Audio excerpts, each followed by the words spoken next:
Kau tengok ni, kau tengok lori ni. Kau tengok ni lori ni. Pelan-pelan lah deh, tak Kau payah tengok apa dia laju-laju, buat. Langgar lampu merah tu. Kerja trip ke? Kerja trip. Kalau yang ini macam mana? Ni break tak makan ke ataupun macam mana? Ataupun macam mana?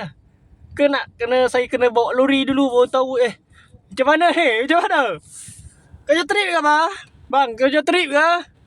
Agak-agak lah kan. Merah tu kan. Boleh break pun. Awak slow je tak laju mana pun. Boleh break tu.